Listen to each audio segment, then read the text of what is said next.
മോനെ ദേവ, നീ ഇതുവരെ എഴുന്നേറ്റില്ലേ? എഴുന്നേറ്റ്. എന്നിട്ട് ഈ ചായ കുടിച്ചിട്ട് പെട്ടെന്ന് റെഡിയാവാൻ നോക്ക്. 10:30 മുഹൂർത്തം. ആദിദേവ് എന്ന ദേവന് ചായയും കൊണ്ടുവന്ന് വിളിച്ചുണർത്തുകയാണ് ദേവൻ്റെ അമ്മയായ ഭാരതി. ഓ എൻ്റെ ഭാരതിയമ്മേ, സമയം 6:30 കഴിഞ്ഞതല്ലേ ഉള്ളൂ. കല്യാണച്ചെറുക്കം പോലും റെഡിയാവുന്ന സംശയമാണ്. റെഡിയാവുന്നത് പോട്ടെ, അവൻ എഴുന്നേറ്റ് കാണുമോ എന്ന് പോലും അറിയില്ല. കണ്ണും തിരുമ്മി എഴുന്നേറ്റ് കൈകൾ മേലേക്ക് ഉയർത്തി ഞൊട്ട വിട്ടുകൊണ്ട് ക്ലോക്കിലേക്ക് നോക്കി ദേവൻ പറഞ്ഞു, അതൊക്കെ അവൻ ഉണർന്നു കാണും. സ്നേഹിച്ച പെണ്ണിനെയല്ലേ കെട്ടാൻ പോകുന്നത്. അപ്പോൾ അവൻ ഇന്നലെ ഉറങ്ങുക പോലും ചെയ്ത് കാണില്ല. പാവം എൻ്റെ അഞ്ചുമോള്, അവൻ എത്രമാത്രം സ്നേഹിച്ചതാ. കിച്ചു എന്ന് പറഞ്ഞാൽ അവൾക്ക് ജീവനായിരുന്നു. ഭാരതിയമ്മ ആരോടൊന്നില്ലാതെ ദേവൻ്റെ ബെഡിൽ പുതപ്പ് മടക്കുന്നതിനോടൊപ്പം പറഞ്ഞു, അമ്മ അതും ഇതും പറഞ്ഞു നിൽക്കാതെ പോയി ഒരുങ്ങാൻ നോക്ക്. അവർക്കാർക്കും അതൊന്നും ഒരു പ്രശ്നമല്ലെങ്കിൽ അമ്മയ്ക്ക് പിന്നെന്താ. നിങ്ങൾ പെണ്ണുങ്ങൾക്കാണ് ഒരുങ്ങാൻ കൂടുതൽ സമയം. ഞാൻ കുളിച്ചൊരുങ്ങി വരുമ്പോഴേക്കും റെഡിയായി നിൽക്കണം, കേട്ടല്ലോ. ഒരു ദീർഘശ്വാസം വിട്ടതിനു ശേഷം അമ്മയോട് അത്രയും പറഞ്ഞ് കുടിച്ച ഗ്ലാസ് ടേബിളിൽ വെച്ച് സ്റ്റാൻഡിൽ കിടന്ന ടവലും എടുത്ത് ദേവൻ ബാത്റൂമിലേക്ക് കയറി. ബാത്റൂമിലേക്ക് കയറിയവൻ ഷവർ തുറന്ന് അതിനിടയിൽ കുറച്ചു നേരം നിന്നു. തലവഴി ദേഹത്തേക്ക് തണുത്ത വെള്ളം വീഴുമ്പോഴും ദേഹം തണുത്തതല്ലാതെ മനസ്സ് തിളച്ചു മറിയുന്ന അഗ്നിപർവ്വതം പോലെയായിരുന്നു. ഒപ്പം കരഞ്ഞു കലങ്ങിയ കണ്ണുകളും ചുവന്നു വീർത്ത കവിൾത്തടങ്ങളുമായി നിൽക്കുന്ന ആ പെണ്ണിനെക്കുറിച്ചോർത്തതും അവൻ്റെ മനസ്സ് വീണ്ടും പുകയുന്നതറിഞ്ഞവൻ പെട്ടെന്ന് തന്നെ തൻ്റെ ചിന്തകൾക്ക് വിരാമം ഇട്ടുകൊണ്ട് കുളിച്ച് റെഡിയായി താഴേക്ക് ഇറങ്ങിച്ചെന്നു. അമ്മേ, ഇറങ്ങാം? ദേവൻ ചോദിച്ചു. നീയൊന്നും കഴിക്കുന്നില്ലേ? അതിന് ഭാരതിയമ്മ മറുചോദ്യം ചോദിച്ചു. ഇല്ലമ്മേ, വേണ്ട, അവിടെ ചെന്നിട്ടാവാം. അച്ഛൻ അങ്ങോട്ട് പോയോ? ദേവൻ മറുപടി പറയുന്നതിനോടൊപ്പം അച്ഛനെ തിരക്കി. പോയി. രാവിലെ വേണുമാഷ് വന്നിരുന്നു. കടയിൽ നിന്ന് സാധനങ്ങൾ എടുക്കാൻ കൂടെ ചെല്ലാമോ എന്ന് ചോദിച്ചു. നമ്മൾ ചെല്ലുമ്പോൾ മാറാനുള്ള ഡ്രസ്സ് കൊണ്ട് ചെല്ലാൻ പറഞ്ഞിട്ടാണ് അച്ഛൻ പോയത്. ഇനിയിപ്പോൾ കല്യാണം കഴിയുന്നത് വരെ നിൻ്റെ അച്ഛനും വേണുമാഷിനും ഒക്കെ തിരക്കായിരിക്കും. അഞ്ചുമോളുടെ കാര്യം അങ്ങനെ ആയതുകൊണ്ട് ചന്ദ്രേട്ടനെ വലുതായി ഒന്നിനും നിർബന്ധിക്കാൻ കഴിയില്ലല്ലോ. പിന്നെ നീയും അഞ്ചുവും കിച്ചുവും ഒക്കെ ഞങ്ങൾക്ക് ഒരുപോലെയല്ലേ. ഭാരതിയമ്മ വീട് പൂട്ടി കാറിനടുത്തേക്ക് നടക്കുന്നതിനോടൊപ്പം ദേവനോട് പറഞ്ഞതിന് അവൻ അലസമായി ഒന്ന് മൂളി. കാറിലുള്ള യാത്രയിൽ ഇരുവരും മൗനമായിരുന്നു. അവൻ്റെ മനസ്സിൽ കൂടി അന്ന് രാത്രിയിൽ നടന്ന സംഭവങ്ങൾ കടന്നുപോയി. അതിനനുസരിച്ച് അവൻ്റെ മുഖം ദേഷ്യത്താൽ ചുവന്നു. പേശികൾ വലിഞ്ഞു മുറുകി. അതോടൊപ്പം കൈകൾ രണ്ടും സ്റ്റിയറിങ്ങിൽ കൂടുതൽ ബലത്തിൽ മുറുകിക്കൊണ്ടിരുന്നു. കുറച്ച് നിമിഷങ്ങൾക്ക് ശേഷം ഇരുവരും കല്യാണ വീട്ടിലെത്തി. അമ്മയെ വീട്ടുമുറ്റത്ത് ഇറക്കിയതിന് ശേഷം കാർ മുറ്റത്ത് നിന്ന് കുറച്ച് മാറിയുള്ള തൊടിയിലേക്ക് പാർക്ക് ചെയ്ത് ഇറങ്ങി. കാർ ലോക്ക് ചെയ്തിറങ്ങിയവൻ മുന്നിലെ കാഴ്ചയിൽ തറഞ്ഞു നിന്നു. ഒരു ക്രീം കളർ പാവാടയും ഡാർക്ക് ബ്ലൂ കളർ ബ്ലൗസും ബ്ലൗസിൻ്റെ അതേ കളർ ഡാർക്ക് ബ്ലൂ ഷോളും അടങ്ങിയ ധാവണിയായിരുന്നു അവളുടെ വേഷം. കാതിൽ വെള്ളമുത്തുകൾ തൂങ്ങിയാടുന്ന ചെറിയ ജുംക്കയും കഴുത്തിൽ നേരിയ ഒരു സ്വർണ്ണമാലയും ഒരു കയ്യിൽ നിറയെ കരിനീല കളർ കുപ്പിവളയും മറ്റേ കയ്യിൽ നേരിയ ഒരു സ്വർണത്തിൻ്റെ കൈച്ചേനും ഇട്ടിട്ടുണ്ട്. കണ്ണുകൾ നല്ല രീതിയിൽ കടുപ്പിച്ചെഴുതിയിട്ടുണ്ട്. നെറ്റിയിലായി ഒരു കുഞ്ഞു കറുത്ത പൊട്ടും മുടി 2 സൈഡിൽ നിന്നും എടുത്ത് പിന്നിലേക്ക് ക്ലിപ്പിട്ട് മുല്ലപ്പൂ വെച്ചിട്ടുണ്ട്. അവളുടെ ആ രൂപത്തെ ദേവൻ കണ്ണെടുക്കാതെ നോക്കി നിന്നിരുന്നു. ഇതെന്താ ദേവ, അപ്പുറത്തു നിന്ന് ഇപ്പുറത്തോട്ട് വരാൻ നീ കാറെടുത്ത് ചുറ്റി വന്നത്? അഞ്ജുവിൻ്റെ അമ്മയായ അംബികയുടെ ചോദ്യമാണ് ദേവനെ സുബോധത്തിലേക്ക് കൊണ്ടുവന്നത്. എന്താ? അത് പിന്നെ കല്യാണ വീടല്ലേ അംബികാമ്മേ. അപ്പോൾ എന്തെങ്കിലുമൊക്കെ ആവശ്യം വന്നാലോ എന്ന് കരുതി. പിന്നെ കല്യാണം അമ്പലത്തിൽ വെച്ചല്ലേ. അങ്ങോട്ട് പോകുമ്പോൾ കല്യാണ ബസ്സിലെ യാത്ര അമ്മയുടെ കാലിൻ്റെ വേദന കൂട്ടത്തേ ഉള്ളൂ.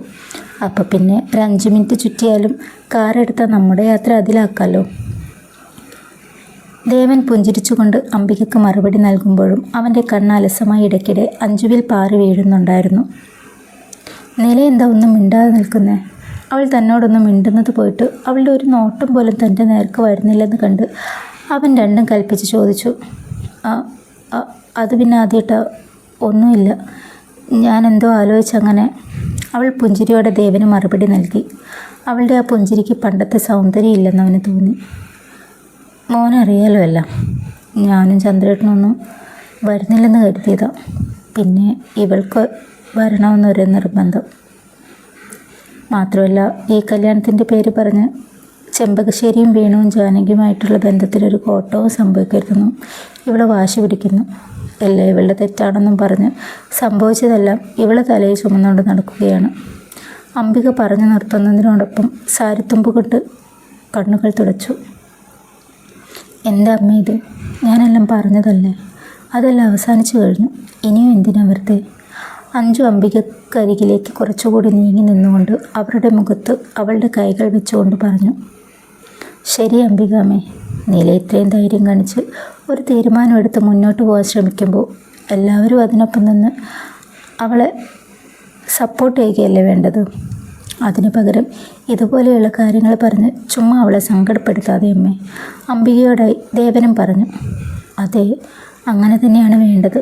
പക്ഷേ ഇവളുടെ പെട്ടെന്നുള്ള ഈ മാറ്റം കാണുമ്പോൾ എനിക്കും ചന്ദ്രേട്ടനും ഒക്കെ പേടി തോന്നുന്നു. വേണുവേട്ടനും ജാനകിക്കും ഒക്കെ ആ പേടിയുണ്ട്.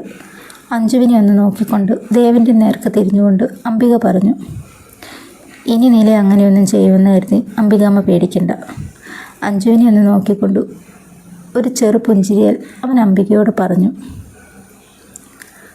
അതെന്താ മോനെ നീ അങ്ങനെ പറഞ്ഞത്? ഇനി ചെയ്യില്ലെന്ന് പറഞ്ഞാൽ ഇതിനു മുമ്പ്? അവർ ചോദ്യഭാവത്തിൽ അവൻ്റെ മുഖത്തേക്ക് നോക്കി.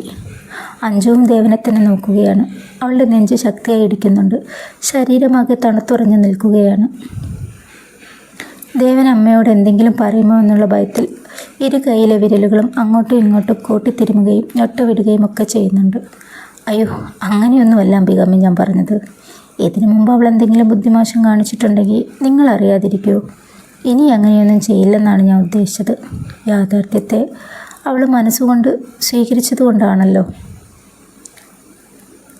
അവൾക്ക് കിച്ചുവിനെ വേണ്ടെന്ന് പറഞ്ഞതും കിച്ചുവിന് ഇഷ്ടമുള്ള ആളുമായി വിവാഹം നടത്തി കൊടുക്കാൻ പറഞ്ഞതും അവൾ ആ കല്യാണത്തിന് പങ്കെടുക്കാൻ വന്നതും.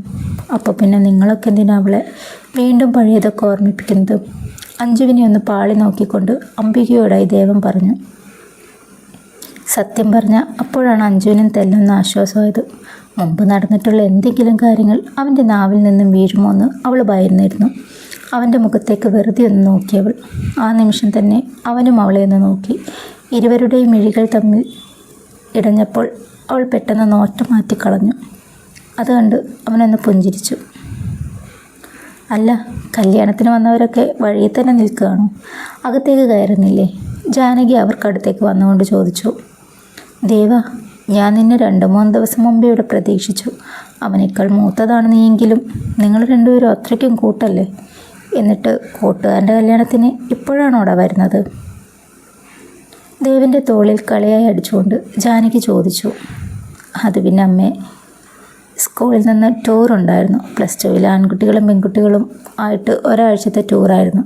കുറച്ചധികം അധ്യാപകരെ മേൽനോട്ടത്തിന് അയക്കുന്ന കൂട്ടത്തിൽ ഞാനും പെട്ടുപോയി. ഒഴിയാനൊക്കെ നോക്കിയിരുന്നു. പിന്നെ ഇപ്പോഴത്തെ കുട്ടികളല്ലേ, എപ്പോഴാ എങ്ങനെയാ എന്തായെന്നൊന്നും അറിയില്ലെന്നും എന്തായാലും കുറച്ചധികം അധ്യാപകർ കൂടെ പോയേ പറ്റുമെന്നും പ്രിൻസിപ്പൽ കട്ടായം പറഞ്ഞപ്പോൾ പിന്നെ യെസ് മൂളി. പകുതി തമാശയിലും പകുതി കാര്യത്തിലും ദേവൻ ജാനകിക്ക് മറുപടി നൽകി. അത് നന്നായി, നിന്നെ കണ്ടാൽ തന്നെ പിള്ളേരെ പേടിച്ചോളും. ശബ്ദമുയർത്തിയ പിന്നെ പറയുകയും വേണ്ട, അംബിക പറഞ്ഞു. അത് ശരി അംബിക നീ പറഞ്ഞത്. ഇവൻ ആരോടെങ്കിലും ഒക്കെ ഒന്ന് ചിരിച്ച് കണ്ടാൽ മതിയായിരുന്നു. നമ്മളോടൊക്കെ തന്നെ ചിരിക്കുന്നത് വളരെ അപൂർവമാണ്. ഇങ്ങനെയാണെങ്കിൽ ഇവൻ പെണ്ണ് കെട്ടിയ ആ കൊച്ചിവൻ്റെ മുഖം പ്രസാദിക്കുന്നത് വരെ നോക്കിയിരിക്കേണ്ടി വരും. ജാനകിയും അവനെ കളിയാക്കിക്കൊണ്ട് പറഞ്ഞു. ആഹാ, കിട്ടിയ അവസരത്തിൽ രണ്ടുപേരും എന്നെ അങ്ങ് വാരുവാണല്ലോ. അതിൽ നാത്തൂമാർക്ക് രണ്ടും എന്താ ഒത്തൊരുമ. പിന്നെ ഞാൻ കിട്ടുന്ന പെണ്ണിന് എൻ്റെ മുഖം പ്രസാദിക്കുന്നത് വരെ നോക്കിയിരിക്കേണ്ടി വരില്ല. കാരണം അവളെ കല്യാണം കഴിച്ചു കഴിഞ്ഞാൽ പിന്നെ എൻ്റെ മുഖം ഏത് സമയവും പ്രസാദിക്കും. ദേവൻ ഇരുവരെയും നോക്കി മറുപടി പറയുമ്പോൾ അവർ അതിശയത്തോടെ അവനെ നോക്കി. നീ ആരെയെങ്കിലും കണ്ടുവച്ചിട്ടുണ്ടോ മോനെ? ആരാ കുട്ടി? തുടരും. നിങ്ങൾക്ക് ഈ കഥ ഇഷ്ടമായിട്ടുണ്ടെങ്കിൽ ഈ കഥ തുടർന്നും ആസ്വദിക്കുന്നതിനായി ഈ ചാനൽ സബ്സ്ക്രൈബ് ചെയ്യും. ലൈക്ക് ചെയ്യാനും കമൻറ്റ് ചെയ്യാനും മറക്കരുത്.